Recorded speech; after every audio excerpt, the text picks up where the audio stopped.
చూసి అనుభవం నీకున్నదా అని ప్రశ్న వేసుకున్నాం. యోషలాగా ధర్మశాస్త్ర గ్రంథాన్ని, దేవుని గ్రంథాన్ని, దేవుని వాక్యాన్ని వింటున్నావా? విని గ్రహిస్తున్నావా? గ్రహించి దీనత్వము ధరించుకుంటున్నావా? మెత్తన మనసును నీకు వచ్చిందా? దేవుని కోపము భూమి మీద కూడా రాబోతుందని లేఖనాలు.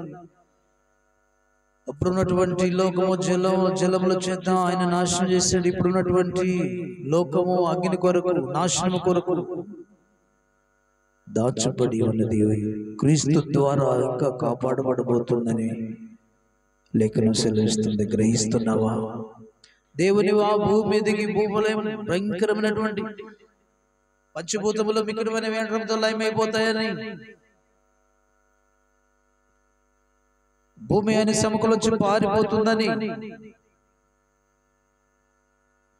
భయంకరంగా కాలిపోతూ పరిస్థితులు రాబోతున్నాయని పేతురు భక్తుడు 3వ అధ్యాయంలో తెలియజేస్తున్న మాటలు నువ్వు గ్రహించినట్లయితే మెత్తన మనసు రావాలి. అయ్యో, భూమి మీదకి, ప్రజల మీదకి భయంకరమైన అగ్ని కూడా రాబోతుంది కాబట్టి అయ్యా మమ్మలను కాపాడు ప్రభువా అని ఈనాడైనా మెత్తన మనసుతో కన్నీరు గడిచి ప్రార్థన చేసే అనుభవం నీకున్నదా అని ప్రశ్న వేస్తున్నాడు. లేదే, లేఖనాలు చదువు, అర్థం చేసుకోలేవు, దేవుని సేవకుల మాటలు వినవు, అర్థం చేసుకొని మెత్తన మనసు తెచ్చుకొని, దీనత్వము తెచ్చుకొని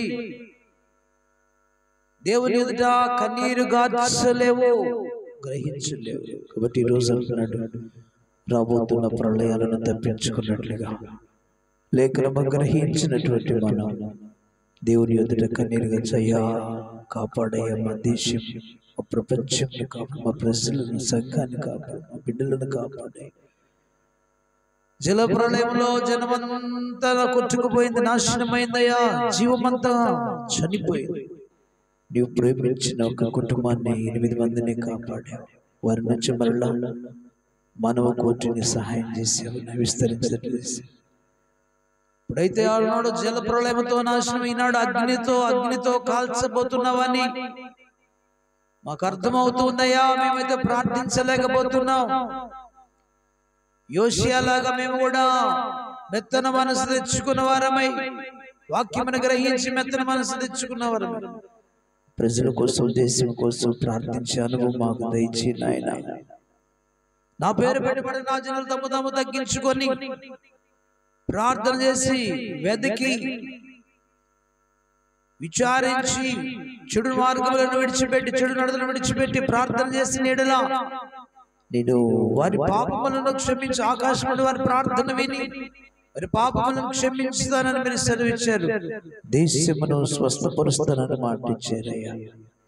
కాబట్టి మెత్తన మనసు కలిగి కన్నీరు విడిచి ప్రార్థించే ఆత్మాభిషేకం మాకు దయచి. సంఘం ఫలించట్లేదు, సహాయం చేయండి. కన్నీరు గడిచి ప్రార్థించాను, దయచి. భౌతిక శ్రమలు అక్కడ కనబడదు, ఆత్మ సంబంధమైన సంఘం చాలా నువ్వు ఫలించకుండా ఆకులతో ఉన్న అంజూరములాగా కనిపిస్తా ఉంది. నీ శాపానికి పాత్రమవుతా ఉంది సంఘం. ప్రభువా, దయతో ఫలాలు ఫలించే సంఘముగా సహాయం చేయండి. ఆత్మ ఫలాలు, ప్రేమ ఫలాలు, నీతి ఫలాలు, వారు మనసులకు తగిన ఫలాలు ఫలించడానికి సహాయం చేయండి. కారు ఫలాలే ఉన్నాయ్యా, క్షమించి నీ దాసునికి వ్యతిరేకంగా లేస్తూ ఉన్నాయి నోరులు, మందిరానికి వ్యతిరేకంగా లేస్తూ ఉన్నారు మనుషులు. ప్రభువా, దయతో మన్నించి క్షమించండి నాయనా.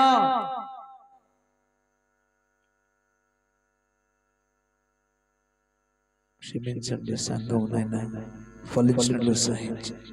సిద్ధపడి ఎత్తపడినట్లు సహాయించండి. నూతన మందిని సంపూర్తి చేయండి. ప్రభువా, మా ప్రార్థన ఆలకించినందుకు స్తోత్రాలు అర్పిస్తుంది. ఓ మొర ఆలకించినందుకు స్తోత్రాలు అర్పిస్తుంది. ప్రభువా, కన్నీటి ప్రార్థన మాకు జవాబు ఇస్తావని కన్నీరు గాంచుటకు మాకు నేర్పించండి. కన్నీటి ప్రార్థన చేయడం నీ ఆత్మతో నింపండి. నీ ఆత్మతో నింపకపోతే మనంతా నటన ప్రార్థన అవుతాయా? నీ ఆత్మతో మమ్మల్ని తాకినట్లయితే, మా మీదకి నీ ఆత్మను పంపించినట్లయితే మెత్తన మనసు వస్తుంది నాయన. అప్పుడు కన్నీరు గార్చి ప్రార్థించగలమయ్యా. నీ ఆత్మతో నింపయ్యా యేసయ్యా, నీ ఆత్మతో మమ్మల్ని నింపండయ్యా. నిజమైన పశ్చాత్తాపం కలుగుచు క్షమించండి, క్షమించండి, క్షమించండి. ఉజ్జీవింపచేయండి. ఆత్మఫలాలు ఫలించే సంఘముగా చేయండి. ఇతపడే సంఘముగా చేయండి. క్రమశిక్షణ కలిగిన సంఘముగా చేయండి. భయభక్తులు కలిగిన సంఘముగా చేయండి. విశ్వాసము కలిగిన సంఘముగా చేయండి. స్తోత్రాలు, స్తోత్రాలు. సంఘములు ఆత్మవరాలతో నింపండి. సంఘాన్ని నాయన క్షేమము కోసం ఇచ్చేటువంటి ప్రభువు పరిచర్యలు దయచేయండి. నీ చిత్తమే సిద్ధించునుగాక, నీ చిత్తమే సిద్ధించునుగాక. నీ రక్తములు మమ్మల్ని కడిగినందుకే స్తోత్రాలు. పాపములు క్షమిస్తూ ఆకాశము నుండి ప్రార్థన ఆలకించి, ఆకాశం నుండి వారి ప్రార్థన ఆలకించి, ఆకాశం నుండి వారి ప్రార్థన ఆలకించి ప్రభువా వారి పాపములు క్షమించి దేశమును స్వస్థపరుస్తానని వాగ్దానం చేసిన దేవా సహాయం చేయండి. కన్నీటి ప్రార్థన సంఘాన్ని క్షమించండి, దేశాన్ని క్షమించండి, ఆపదలు తప్పించండి, మత పిచ్చిగాళ్ళ నుంచి విడిపించండి.